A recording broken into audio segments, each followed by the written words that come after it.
بسم اللہ الرحمن الرحیم. نعرہ تکبیر، نعرہ رسالت، نعرہ حیدری، درود پڑھنے والا نعوہ صلی اللہ علیہ وسلم. اعوذ باللہ من الشیطان اللعین الرجیم. بسم اللہ الرحمن الرحیم. الحمدللہ رب العالمین. الصلاة والسلام علی محمد وآلہ الطیبین الطاہرین المعصومین. قال فی شانہم انما یرید اللہ لیذہب عنکم الرجس اہل البیت ویطہرکم تطہیرا. صلی علی محمد. قال اللہ سبحانہ وتعالی فی کتابہ المجید وفرقانہ الحمید. بسم اللہ الرحمن الرحیم. ثم اورثنا الکتاب الذین اصطفینا من عبادنا. انتہائی واجب الاحترام صاحبان المفہم، سادات المومنین، خداوند متعال ہماری یہ عبادت اپنی بارگاہ میں قبول فرمائے. بانیان فرش ولا کا یہ فرش ولا بچھانا معصوم عالم اپنی بارگاہ میں قبول فرمائے. ایک بچہ ہے نادے علی کے نام سے جو کہ آئی سی یو میں ہے. دعا فرمائیں کہ خدا اسے صحت کاملہ عاجلہ عطا فرمائے.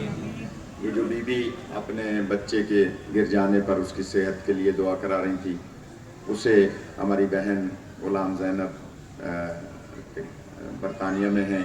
اس کے علاوہ اور جتنے بھی بیمار ہیں کہ محمد احمد زیدی صاحب، رانا تنویر صاحب اور میرے والد صاحب اور مولانا شہنشاہ اور جتنے بھی بیمار ہیں کسی بھی حیثیت سے یہاں موجود ہیں یا غائب ہیں، خداوندہ تمام کو ان ایام کے صدقے میں صحت کاملہ عاجلہ عطا فرمائے. حاضرین کی دلی اور شرعی حوائج کو پورا فرمائے.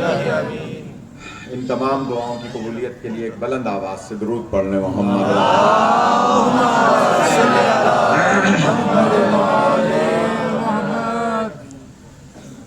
پھر ہم نے اپنی کتاب کا وارث انہیں بنایا جنہیں ہم نے چن لیا. اس عنوان پر گزشتہ غالباً 5 جشن ہو چکے ہیں، 29 سے اگر ہم شمار کریں.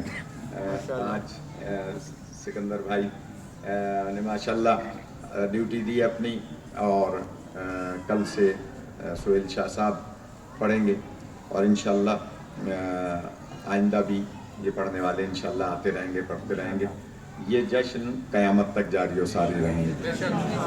ان بخاری برادران کی نسلوں میں خدا ان تمام میلادوں کو، مجالس کو جاری و ساری رکھے. جتنے بھی یہاں موجود ہیں جو خدمت کرنے والے ہیں، خدا ان کی نسلوں میں اس خدمت کو جاری و ساری رکھے. ہم نے اپنی کتاب کا وارث انہیں بنایا جنہیں ہم نے چن لیا.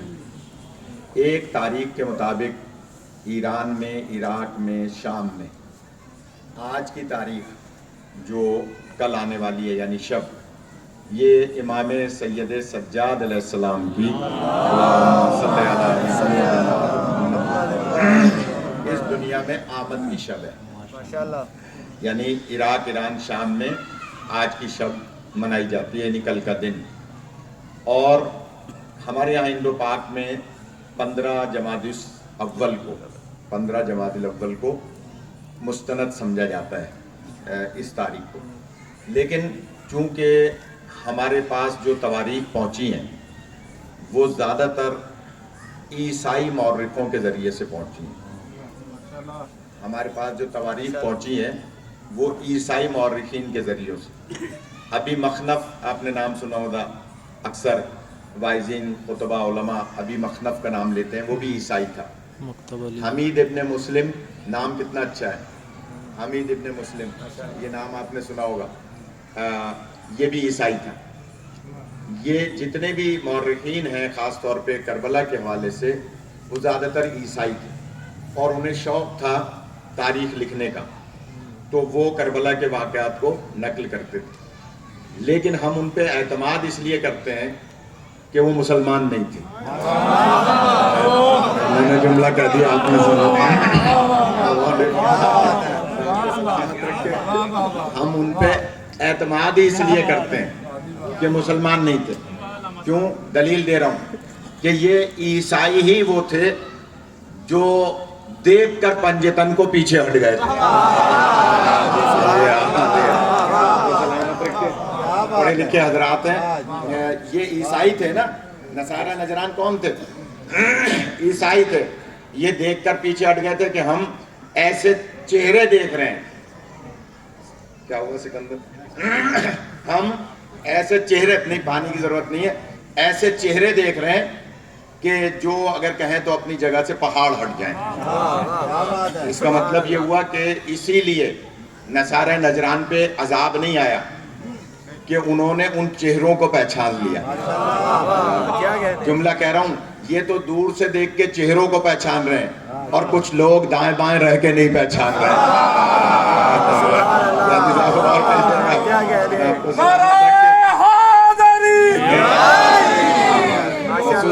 صاحب.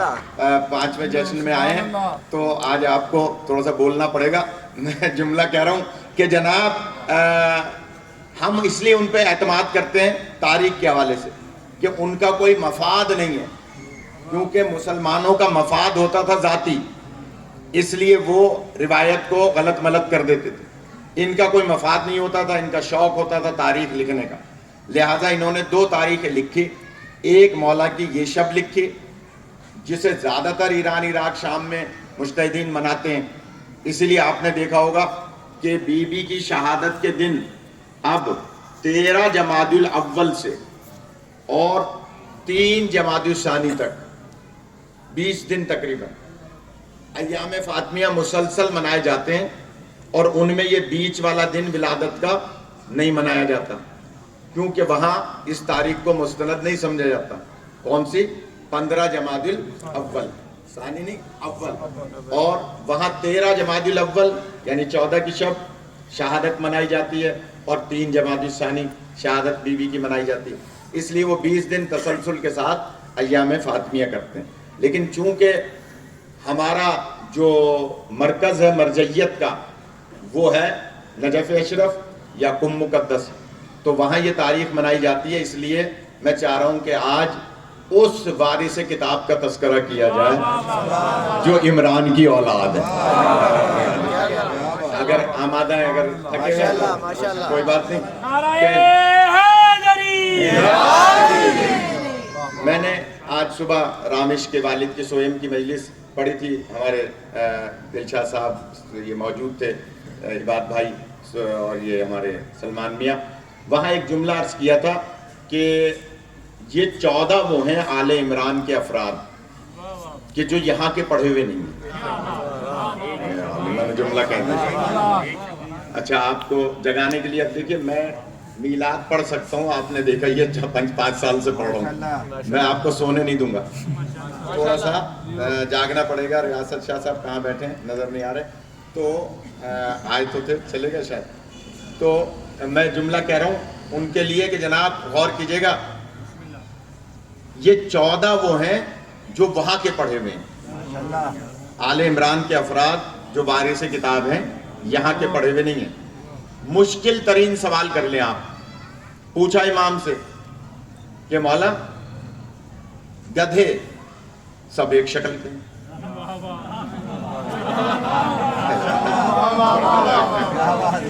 امام سے پوچھا، غور کیجئے گا جو کرسیوں پہ حضرات بیٹھے ہیں، پوچھا مولا گدھے سب ایک شکل کے ہیں، کوے سب ایک شکل کے ہیں، بھینس سب ایک شکل کی ہیں، گائے سب ایک شکل کی.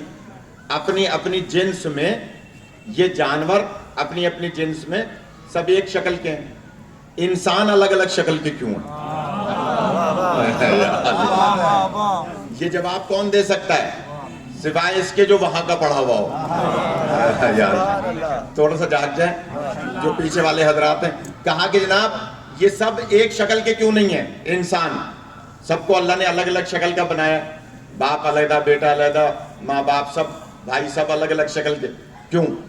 امام نے جو جواب دیا ہے یہ وہی دے سکتے ہیں جو وہاں کے پڑھے ہوئے ہیں. امام فرماتے ہیں سنو، جانوروں میں مسئلہ وراثت نہیں ہے.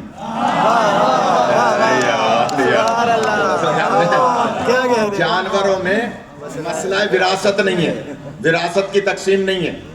انسانوں میں وراثت کی تقسیم ہے. اگر اللہ سب کو ایک شکل کا بنا دیتا تو جائیداد تقسیم کیسے ہوتی؟ ایسا ہے یا نہیں؟ میرے خیال میں پیچھے والے سننا نہیں چاہ رہے. اچھا آمادہ ہے تو تھوڑی سی مہربانی کریں. سکندر بھائی نے 1.25 گھنٹہ پڑھا ہے تو میں 1 گھنٹہ تو پڑھوں. ماشاءاللہ.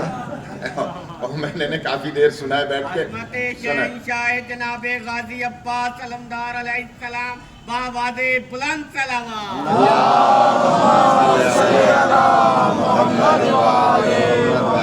تھوڑا سا آمادہ ہو جائیں. میں چاہ رہا ہوں کہ جناب ان محافل سے ہمیں کچھ میٹر دینا ہے، کیونکہ ہمارے دشمن جو ہے نا وہ فٹ پاتھوں پہ بیٹھ کے، ہوٹلوں پہ بیٹھ کے اور مختلف اسکول کالج میں دفتروں میں بیٹھ کے ہمارے خلاف بات کرتے ہیں، ہمارے بچوں سے سوال جواب کرتے ہیں. یہی جگہ ہے جہاں سے آپ کو جوابات ملیں گے. میں جتنے نوجوان بیٹھے ہیں نا ان کی خدمت میں عرض کر رہا ہوں کہ ابھی ہم یہاں پر ہیں ماشاءاللہ، یہاں علماء بہت ہیں. آپ کے فیصل آباد میں علماء کی تعداد کافی ہے. آپ سوال کیا کریں. آپ کے ذہن میں کوئی بھی دین مبین سے متعلق سوال ہو، معاندین اہل بیت، معاندین کا مطلب دشمن اہل بیت، آپ سے کوئی بھی سوال کریں. یہ ہم جیسے طالب علم یہاں موجود ہیں، جب تک آپ ان سے سوال کریں اتنی آر محسوس نہیں کریں، پریشان نہ ہو کہ جناب یہ مولانا سے شرم نہ کریں کہ میں کیسے پوچھوں. نہیں، اگر پوچھنے کا ڈھنگ نہ بھی آتا ہو تب بھی پوچھیں. میں جملہ کہہ رہا ہوں اس لیے پوچھیں تاکہ آپ ان کو جواب دے سکیں. اور یہ بھی میں عرض کر دوں، یہ واحد مسلک ہے جس میں ناخون کاٹنے سے لے کے بال ترشوانے تک ہر مسئلے کا حل موجود ہے. یہ واحد مسلک ہے جس میں کوئی مسئلہ ایسا نہیں ہے جس کا حل ہمارے یہاں موجود نہ ہو. موسیٰ میاں سوال کیا کریں، پوچھا کریں، تاکہ پوچھیں گے تو جانیں گے، جانیں گے تو اگلوں کو بتائیں گے. لہٰذا اور دیکھیں یہ آپ کی ذمہ داری ہے. آج یہ سادات، انجمن سادات پاکستان جو انہوں نے یہاں بنائی ہوئی ہے فیصل آباد میں، اس کی تقریب حلف برداری تھی.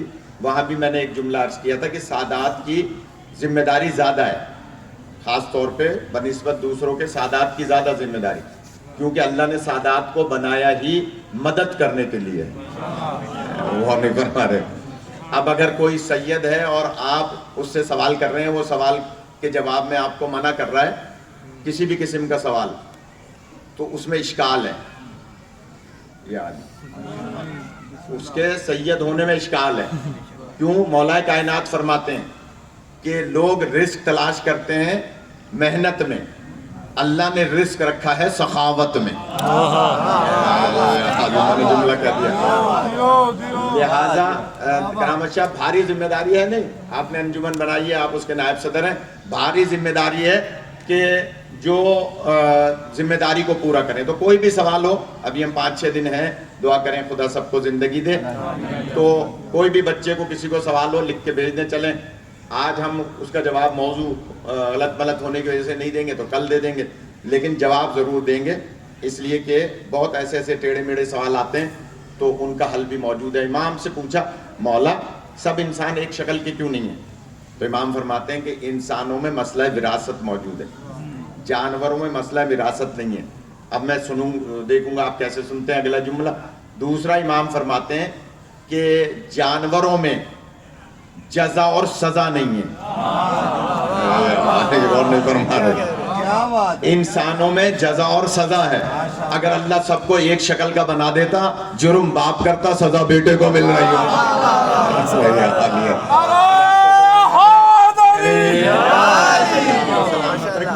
یہ کون بتائے گا؟ یہ وہ بتائیں گے جو وہاں کے پڑھے ہوئے ہیں. تو میں یہی عرض کر رہا تھا کہ ہم آج جن امام کا جشن منا رہے ہیں وہ امام ہے جو وہاں کے پڑھے ہوئے ہیں. آ جائیے ایک جملہ سن لیجئے. عبداللہ ابن عمر. کون؟ عبداللہ ابن عمر. مولا سجاد سے سوال کرتا ہے. مولا کی آج ولادت کی شب ہے.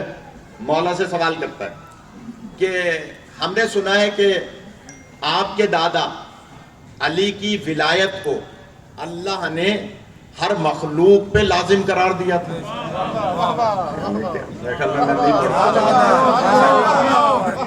ہم نے سنا ہے اسد میاں، ہم نے سنا ہے.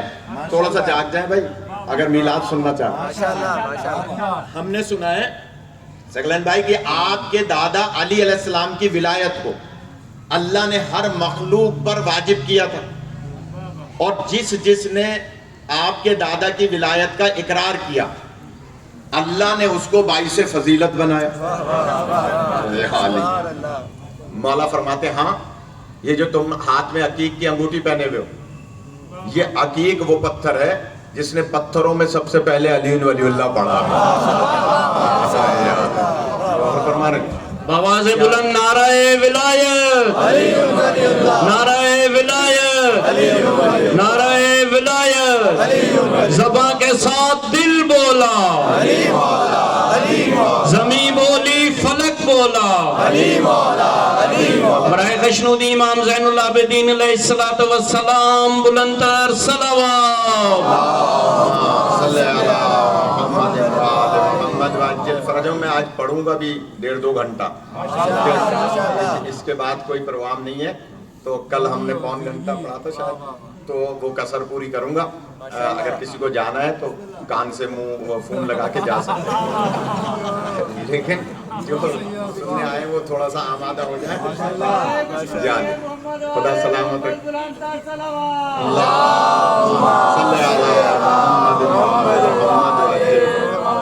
سب آمادہ ہے، جلدی سے عرض کر رہا ہوں۔ یہ جو نیاز میں یہ لوگ تو خیر آپ کو حلوہ پوری کھلا رہے ہیں جشن کی وجہ سے، لیکن زیادہ تر کیا ہوتا ہے نیازوں میں؟ چاول ہوتا ہے۔ چاول کیوں زیادہ نیازوں میں کھلایا جاتا ہے؟ اس لیے کہ اجناس میں سب سے پہلے چاول نے علی ولی اللہ پڑھا۔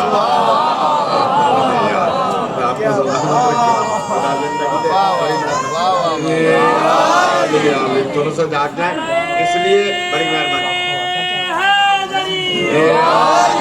پیچھے جو دور بیٹھے ہیں وہ آمادہ ہو جائے۔ چاول نے سب سے پہلے علی ولی اللہ پڑھا، اس لیے اس کو یہ ہمارا پیر بھائی ہے اور ہمارے، تو جب چاول کھایا کریں تو ادب سے کھایا کریں، گرا کے نہ کھایا کریں۔ نبی پاک کے پاس ایک شخص آیا اور کہنے لگا سرکار فخر و فاقہ سے زندگی گزر رہی ہے، فرمایا چاول کھایا کرو۔ وہ ابھی اٹھ کے گیا تھا، ایک اور صحابی آ گئے، سرکار پیسہ بہت ہے خرچ کرنے کی جگہ نہیں۔